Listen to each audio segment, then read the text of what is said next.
मछला हरण उर्फ पथरीगढ़ की लड़की।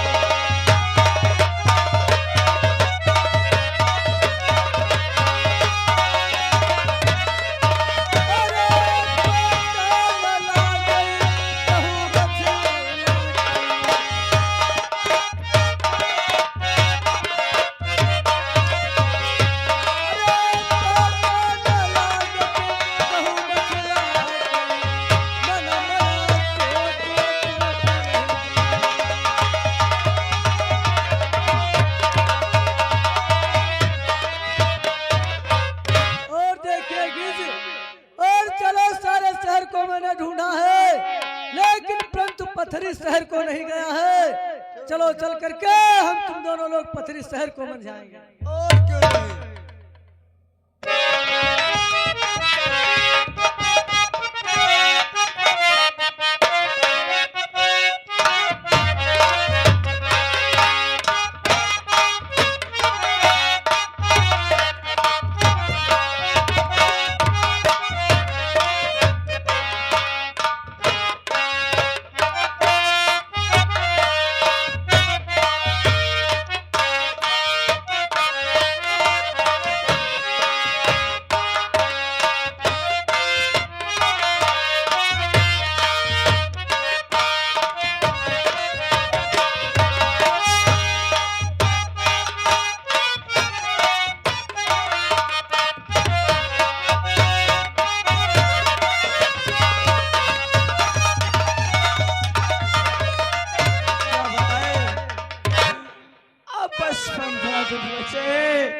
जोला अपनी रानी बने लेगा वो किस्मत का खेल निराला मेरे भैया। किस्मत का खेल निराला मेरे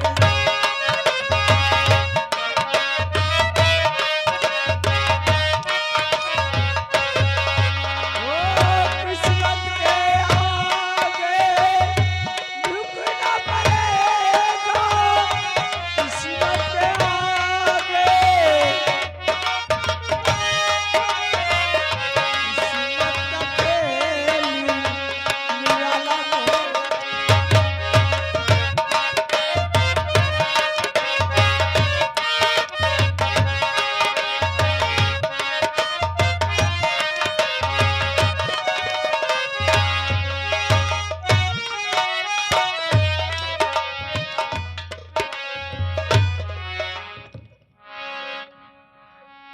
और देखेगी जी। और मुझे लग रहा है हाँ सामने देखिए इधर देखो।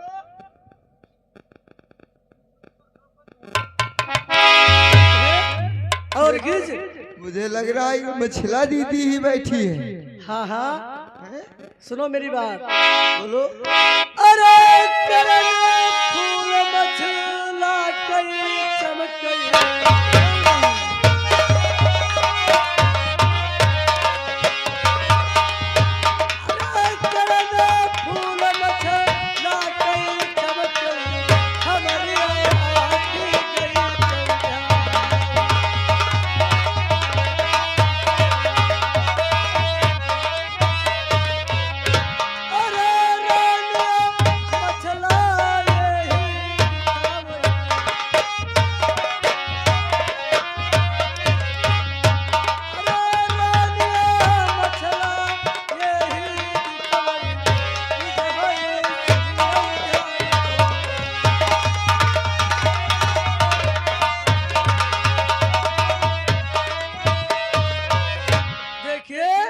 हमें मालूम पड़ रहा है करण फूल चमक रहा है क्यों नहीं मसला का।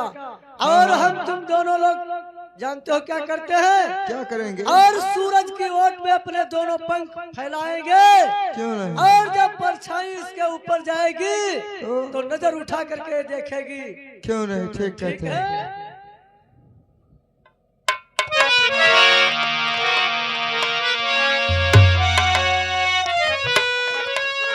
भगवान, ये मैं क्या देख रही हूँ? ये पंछियों की छाया सूरजों की किरणों पे पड़ रही है।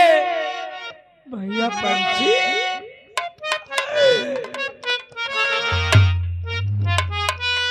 और सुनो मेरी बात, मैं कुछ कहना चाहता हूँ। आप बोलो क्या कहना चाहते हो? अरे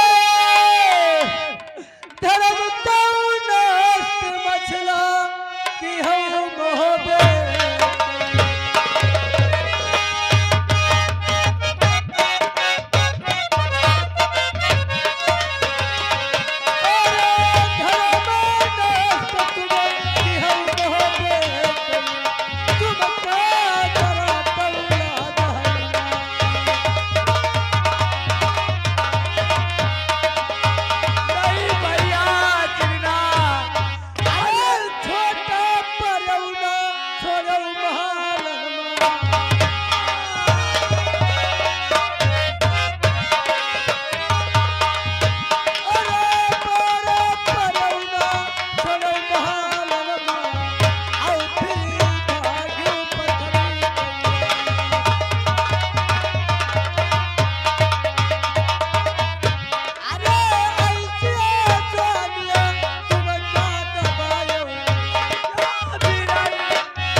तुम यहाँ भाग करके किस लिए आई हो?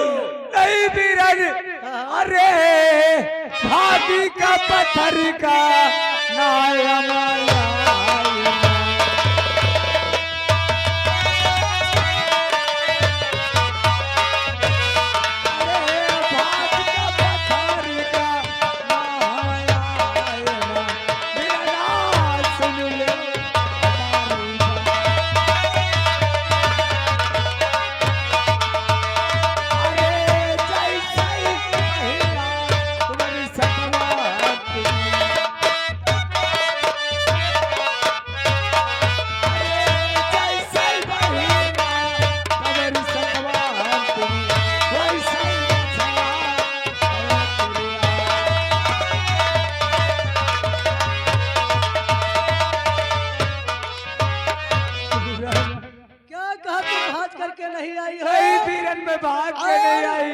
देवी के बल से ज्वाला सिंह तुम्हारा पलंग, देवी के बल से ज्वाला सिंह है। ओ मेरा पलंग मंगवा लिया, अब मैं क्या करूं वीरा? बहन, रोने धोने से काम नहीं चलेगा। सुनो, मैं कुछ कहना चाहता हूँ। क्या कहना चाहते हो? अरे पंख के ऊपर कोई मछला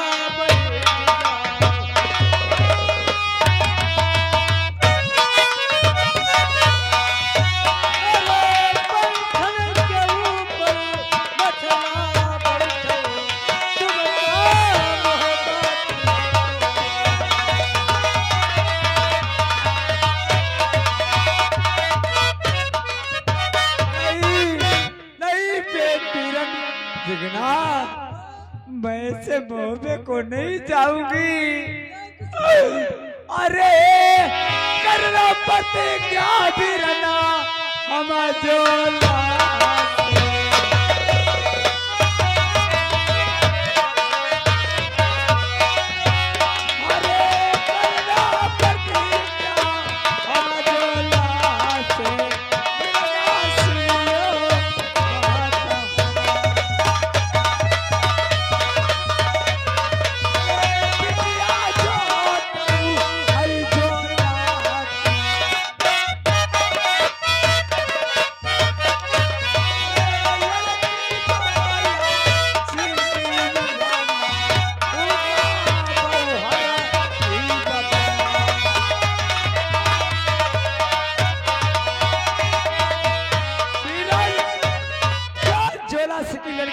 पंखिनी है। मैं प्रतिज्ञा कह चुकी हूँ कि इंद्र राजकुमार की शादी में उसके साथ में करूंगी। अरे आगे का डोला भी रहना जय बहु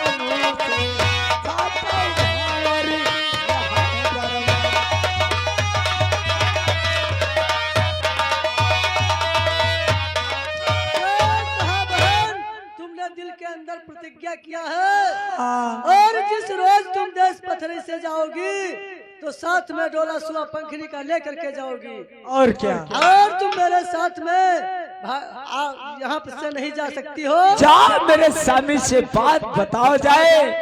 मैं बस तब तक तुम्हारी लोगों की प्रतिज्ञा यहाँ तक करती हूँ। ठीक है और मैं बहन को नमस्कार करती हूँ। स्वीकार कर जाओ।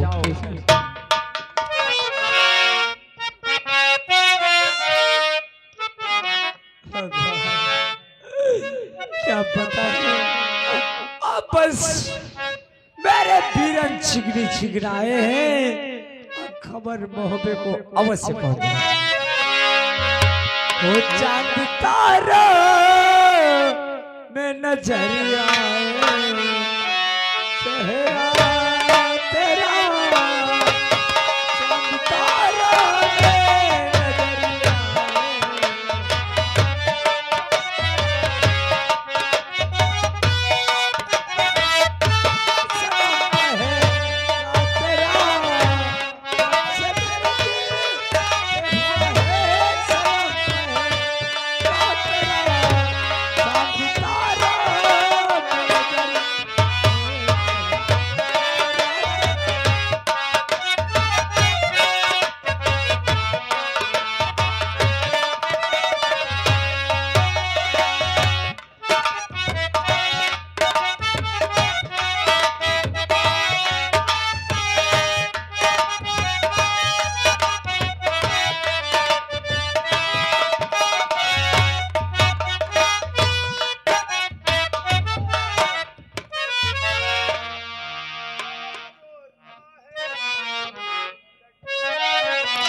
परीक्षा ले रही थी और मछला बहन देश पथरी में कायम है और वो ऐसे नहीं आएगी और प्रतिज्ञा किया है और जब वो आएगी तो साथ में सुआ पंखनी का डोला लेकर के आएगी और 1 महीने का वादा है और 1 महीने के अंदर अगर मेरी बहन मछला को छुड़ा सकते हो तो छुड़ा लो वरना वो ज्वाला सिंह की बन जाएगी।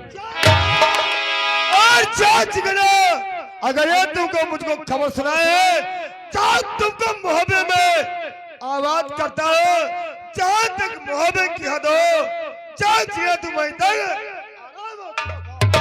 दादा अरे कर लो तैयारी दादा कहाँ पथरी करे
यानी जो जिगरी जिगना है उनको भेजो और खबर वहीं पाओगे और फिर तुम कहते पशु पंछी की बात नहीं मानेंगे चाचा यार इधर नहीं भैया मैं इसलिए पक्षी की बात नहीं मानूंगा।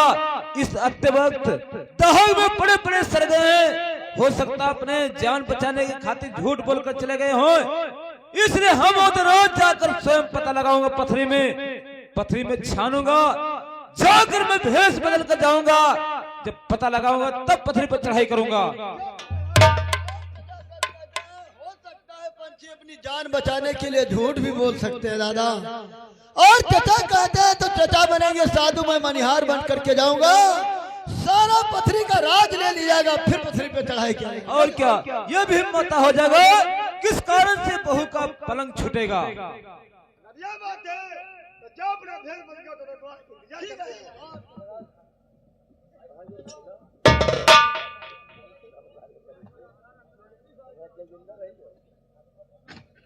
तो क्या बदलो इधर उधर चाचा जी कहते थे कि यानी जिगरी जिगरा की बात भेजूंगा तो उनकी बात मानूंगा लेकिन अब फिर चाचा कहते यानी पंच की बात नहीं मानूंगा और स्वयं हम और उधर जाके पता लगाऊंगा अगर ये बात है तो मैं और उधराज गए और चाचा गए अपना भेज लेंगे तब तो मैं इंतजार करूंगा आ बचना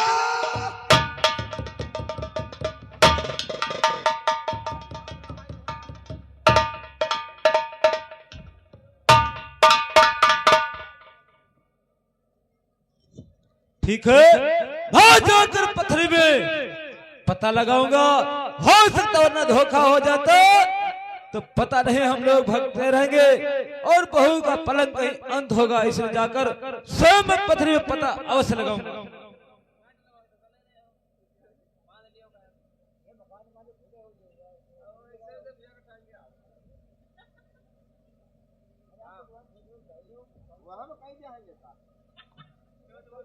बेटा उधर अरे इसी तरह अगर देर करते रहोगे तो बहुत समय नष्ट हो जाएगा।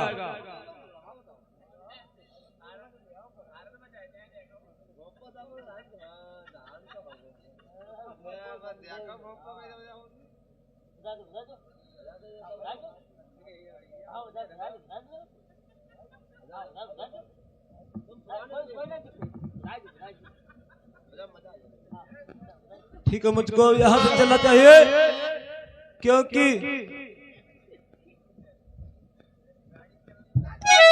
बेटा विराट, अगर इसी तरह देर करते रहोगे तो बहू का पता लगाना बहुत मुश्किल पड़ जाएगा।